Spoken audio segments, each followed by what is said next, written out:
प्यारी पूनम। आ गए तुम लोग? खुश रह खुश रह। कितनी भाग दौड़ हो गई होगी ना, लिखो आना फिर जाना। कैसी हैं आप? मैं तो ठीक हूँ, मुझे क्या होना है? बच्चे कैसे हैं? चल आजा बैठ जा। हाँ। जानकी पानी लिया सबके लिए। काम की बात करें? वो हम लोग पोजेशन पेपर्स लेने आए थे मैरिज हॉल का, अब दे देती तो। अरे तू बैठ, मैं अभी लेके आती हूँ। दे देंगी।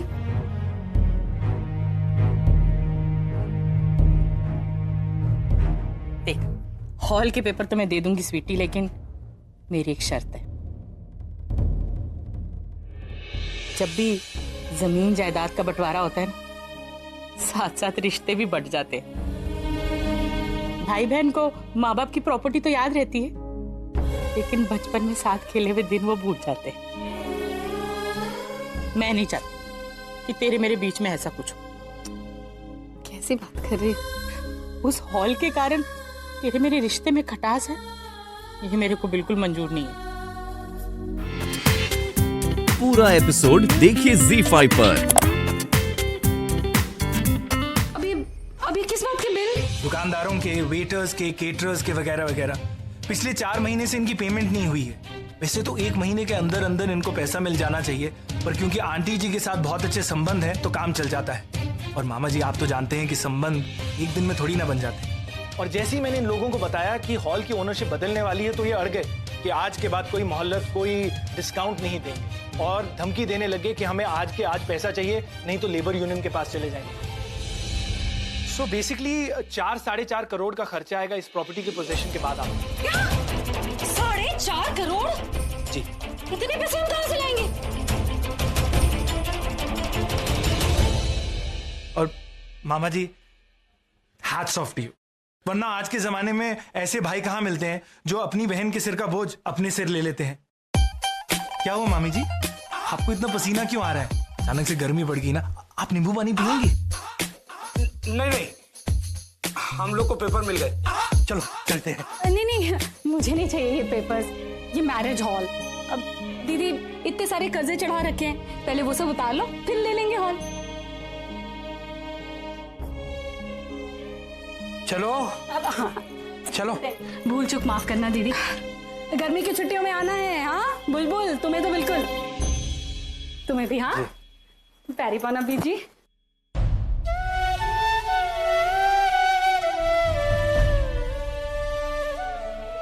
थैंक यू पुत्र, तूने मुझे मेरी बहन की नजरों में गिरने से बचा लिया। आज तूने वो काम किया है पुत्र जो मुझे करना चाहिए था। कहने को इस घर का इकलौता भाई बेटा मैं हूं, पर इस घर के लिए मैन ऑफ द हाउस तू है।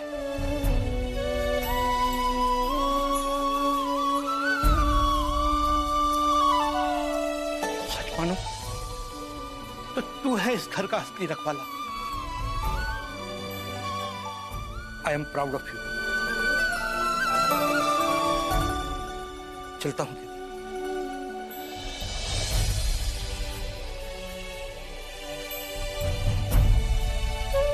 ये तो वही बात हुई, जिथे दी खोती उथे ही अखलोती। Man of the house. पता नहीं मामा जी क्या कह देते हैं। मामा जी बिल्कुल सही कह रहे। जब भी इस घर पे कोई परेशानी पड़ी है ना, ढाल बनकर तूने ही सब सही किया।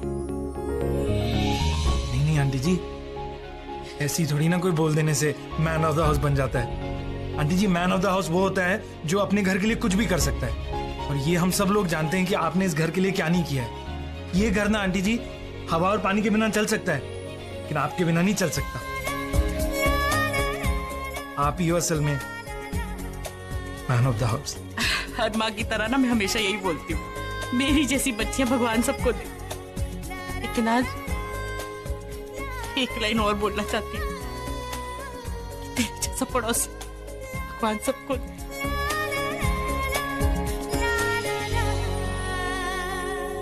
और अगर पड़ोसी को चाय पीने का मन हो तो एक प्याली चाय मिल सकती है आंटी जी। आज तो चाय के साथ पकौड़े भी मिलेंगे। आंटी जी एक रख दो ना।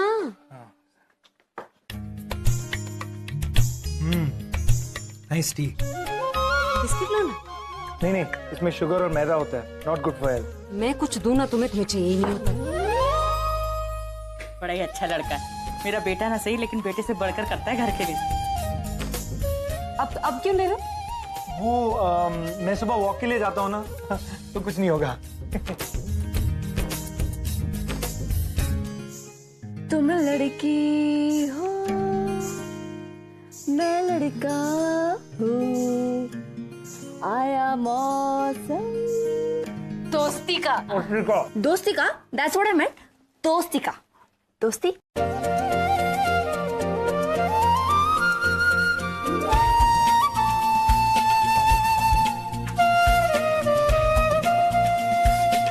गरम गरम पकौड़े आ गए। पकड़। बेटा वैसे स्वीटी ने पेपर लेने से तो मना कर दिया, लेकिन इतनी सारी मुश्किलें और भी तो पड़ी हैं। वो लोन और वो टैक्स और आंटी जी उसकी टेंशन नहीं लीजिए। वो जो यहाँ का लोकल कॉर्पोरेटर है ना, वो मेरे दोस्त का बहुत अच्छा दोस्त है, तो उससे मैंने ऑलरेडी अपॉइंटमेंट ले रखा है। तो हो सकता है हमारे सारे टैक्सेस और ये पेनल्टीज है ना वो माफ कर दे। मैं तेरे लिए और गरम गरम पकौड़े लेके आती हूँ। अब तो सारी प्रॉब्लम सॉल्व हो गई। अब तो मैं आराम से जा सकती हूँ। कहाँ जाना है तुझे? अब ममा रॉक कॉन्सर्ट। किसका कॉन्सर्ट है? हरिहरन जी का? जी नहीं, मेरे अभी का कॉन्सर्ट है। द सेंसेशनल रॉक स्टार अभी। Do you understand that? अभी उसे तो मैं कभी समझ नहीं पाया। वो गाता है, वो तो ढोल पीटता रहता है। माँ प्लीज जाने दीजिए ना। ऐसे कैसे तुझे भेज दूं? कोई समझदार लड़का होता ना साथ में, तुम्हें भेज भी देती। माँ चार लड़के आ रहे हैं मेरे साथ। चार लड़कों के साथ जाएगी तू? अगर उनमें से एक लड़का भी सुरेश जैसा होता ना तो मैं भेज भी देती। बेटा तू जाएगा इसके साथ? मैं चला जाता हूँ। रुकना, मुझे डे वन से पसंद नहीं थे, लेकिन मुझे कहीं ना कहीं लगता था कि तुम दिल के अच्छे हो जो तुम नहीं हो। गलत थी यार मैं। You are an unhappy man. तुम लोगों को खुश नहीं देख सकते, तुम उन्हें परेशान करना जानते हो। और तुम मेरे अभी के बारे में क्या भला बुरा बोल रहे थे? क्या बोल रहे थे तुम? तुम्हें थोड़ा सा भी अंदाजा है अभी क्या कर सकता है? वो लोगों के चेहरे पे मुस्कुराहट ला सकता है जो तुम नहीं ला सकते। अभी की एक झलक देखने में हम लोग को जो स्ट्रगल करनी पड़ती है ना, जो धक्का मुक्की करते हैं ना वो लोग, मुझे अच्छा लगता है। Because it's worth it. वो लोगों के चेहरे पे खुशियां लाना जानते हो और तुम लोगों से खुशियां छीनना जानते हो Suresh. I am okay. I mean मुझे अपने लिए बिल्कुल बुरा नहीं लग रहा है कि मैं अभी के कॉन्सर्ट में नहीं गई ना, ऑल दैट। घर जाके रो लूंगी मैं। लेकिन सबसे ज्यादा मुझे बुरा उन लोगों के लिए लगता है जो तुम्हारे दिल के पास है, क्योंकि वो बेचारे इतना तक नहीं जानते कि तुम उनकी खुशियां तक बर्दाश्त नहीं कर सकते सुरेश। क्योंकि तुम वो आदमी हो जो किसी के प्यार के लायक ही नहीं हो। You get that? You better get that.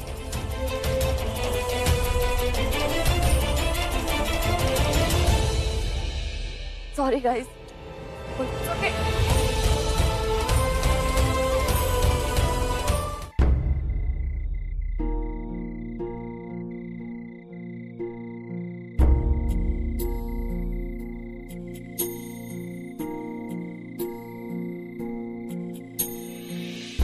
पहली बार ऐसा हुआ है कि सुरेश ने गुड नाइट कहे बिना ही लाइट्स ऑफ कर दी।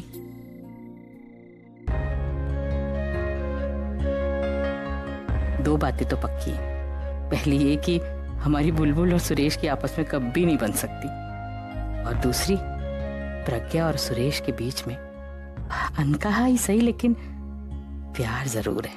तभी तो प्रज्ञा की खुशी के लिए सुरेश कुछ भी करने के लिए तैयार हो जाता है, और प्रज्ञा भी तो सुरेश की कितनी फिक्र करती है।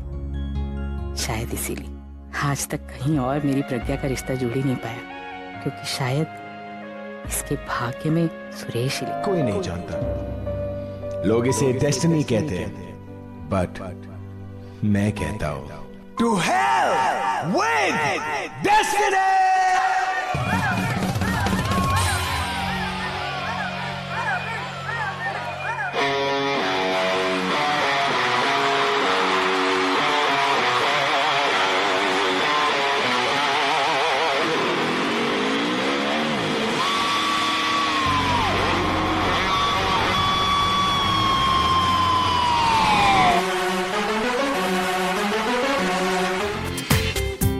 पूरा एपिसोड देखिए ZEE5 पर।